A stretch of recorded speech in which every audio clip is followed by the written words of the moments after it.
Hey guys, it's Quinn, and in episode 2 of the fundraising series, we'll be taking a look at a film that is so aggressively Boston that it almost feels like a documentary. The highly underrated 2010 Ben Affleck film, The Town. The Town stars Ben Affleck and Jeremy Renner in a film about a bank robber, aka Ben Affleck, attempting to get out of the game and the struggles that go along with that. Right off the bat, I'll be honest, I never heard of this film until it was requested by a sponsor, so I came into it with a clean slate, and I can confidently say that this surpassed my expectations and then some. Ben Affleck is the star as well as the director of this film, and in both respects, I think he did an excellent job. The characters were mostly completely believable, with one exception that I'll get to in a second, and he was charming, and the characters overall were very sympathetic. The same can be said for Jeremy Renner, who plays a criminal asshole so well that you really believe the ambience that, I'll put it this way, if you're friends with him, you love him. But if not, you just hate his guts. That dynamic plays throughout, and it's believable and makes you care about what happens that much more. The supporting cast, however, I think is of much more interest to discuss. Funnily enough, if you saw episode 1 of this series, you'll remember Rebecca Hall, whose breakout role in The Prestige is something I noticed as a shining light in an already bright film. Well, regretfully, I gotta say I wasn't as big of a fan of her character, at least her character here. The acting was fine, but I found her much more believable in her role in The Prestige. Her character's cluelessness and, in my opinion, just blind trust that she puts in others was something I didn't find believable at all. One could argue that it's a metaphor for how the people of the town Boston also work mostly based on trust and loyalty, but I don't buy it at all.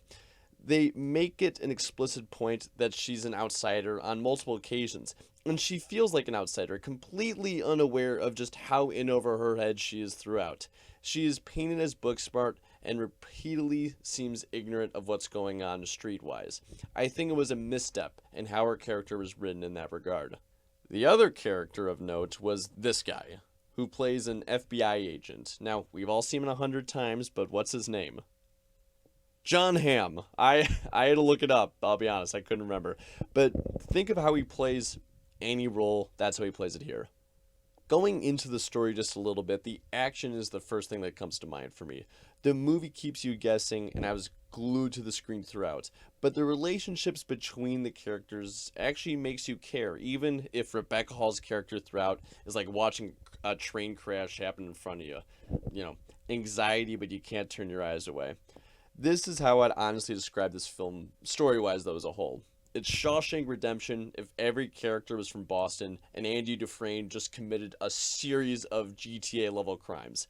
That description alone I think sums up how exciting this film was, which was very. Of course, obviously no film's perfect. The pacing was a bit off where one scene is very lighthearted and the very next you literally have just death threats going around.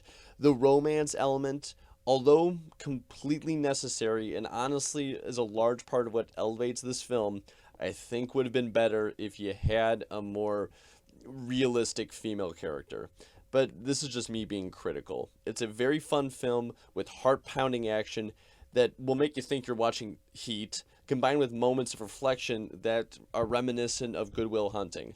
I'll say this confidently: if you haven't watched already, give this film a watch. This video is sponsored by a viewer of this channel who actually also is from Boston. This channel is committed to giving every American an equal opportunity in this country, which is why all proceeds will be donated to the NAACP Legal Defense Fund. If you're interested in sponsoring a future film review, please feel free to fill out the poll in the description below. Thank you for watching, and remember, black, white, left, and right, we're all in this together. So thank you all for watching, and I hope to see you all next time. Ciao.